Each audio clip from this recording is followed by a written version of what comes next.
What was the Process of Elimination tour? What impact did it have on New York hardcore scene? What impact did it have on hardcore as a whole? We'll get to that in a second.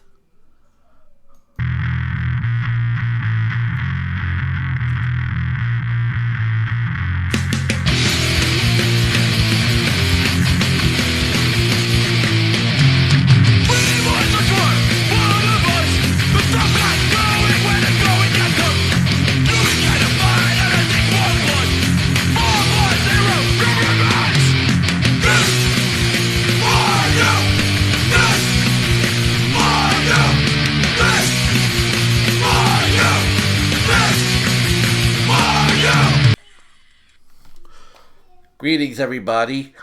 Welcome to episode 5 of Tommy Rat's New York Hardcore Stories. Before we get down to business, I want to thank everybody who's been watching, liking, sharing, and subscribing. Let's get that number up to 1,000. Let's get it up. Anyway, if there's ways you want to support the channel, please check out the title description below and see how you could support the channel by checking out some of the products that I'm endorsing.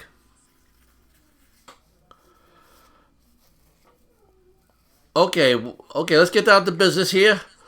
What was the Process of Elimination tour? Basically, it was an EP that was released in 1981 on Touch and Go Records when Tesco V ran the label at the time. It featured bands like the Necros, Meatmen, Negative Apporach, Youth Patrol, Violent Apathy, Toxic Reasons, the McDonald's, and the Fix.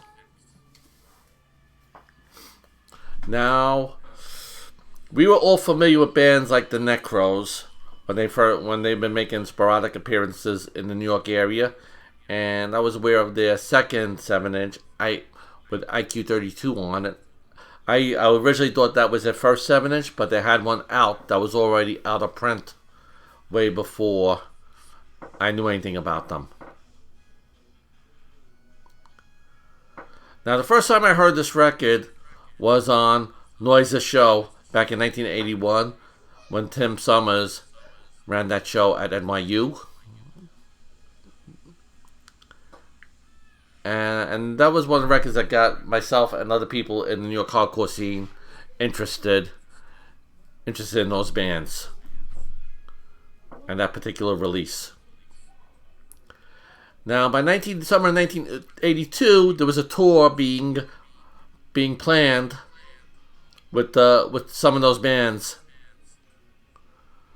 the Necros, Negative Apporach, and the Meatmen. Like I said, the Necros we were all familiar with. Meatmen never played in New York. They were different from some of the other bands on there. They were more, they had controversial titles and lyrics for their songs, different from what the other bands in the area were doing. Negative Apporach was straight up hardcore. You know, a lot of people, there was a lot of skinheads like John Brannon for a singer. And he was a massive influence on a lot of singers today, like guys like AF, Anthony from Killing Time, myself.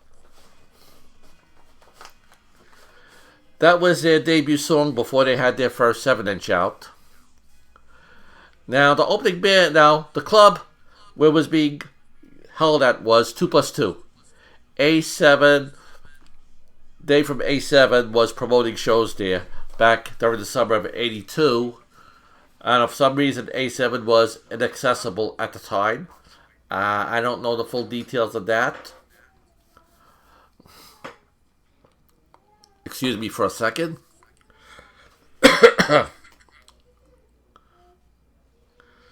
But 2+2 was actually the first Christian temple in North America that I know of, that I heard from some reliable sources.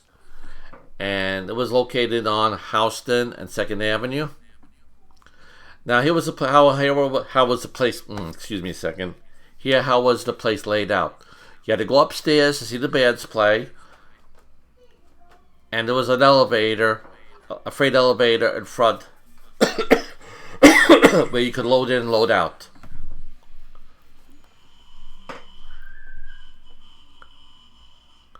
Don't mind the idle chatter in the background. Next door neighbors. Now I want to get into the most interesting part of this particular show, because it was going to lead up to the greatness of the New York hardcore scene that was to come. There's a band called Zoo Crew that was originally supposed to open up the show. It was basically Vinny Stigma on guitar when he had a neck shaved on his head. John Watson was the singer. Diego playing bass, and Robbie Kripkesh playing drums. So at the time, Vinny had to give them a name because he didn't have a name for his band to play this show. But later on, he came up with the name Agnostic Front. And there were even flyers out with the Process of Elimination cover and Agnostic Front. And the first Agnostic Front sticker being used as their logo. So let me tell you something. This was a different band from what you would know today. They weren't as organized as they were today back then. But they were getting on good shows, I'll tell you. They were getting on good shows with some pretty big names. So that was no joke right there.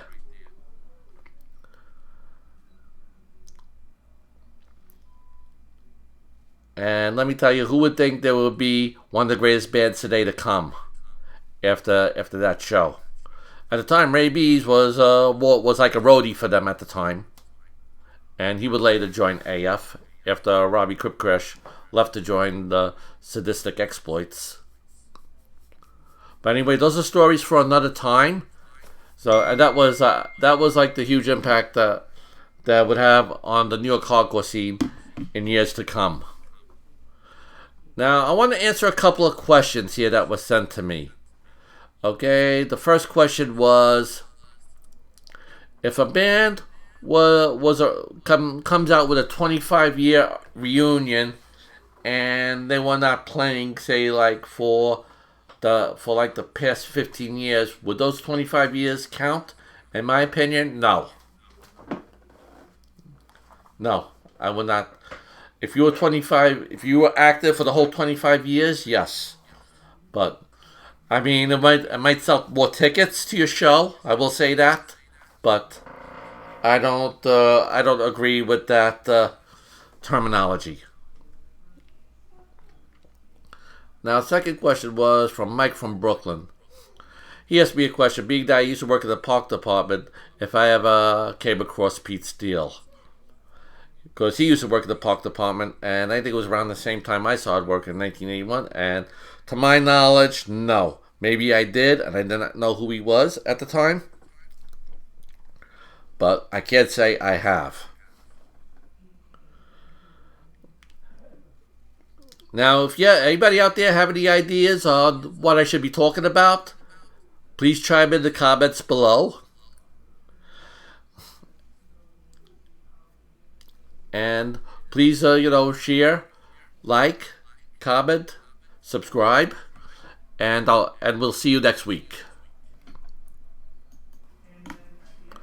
Please smash that like button and subscribe for more Tommy Rat New York hardcore stories. Thank you for watching.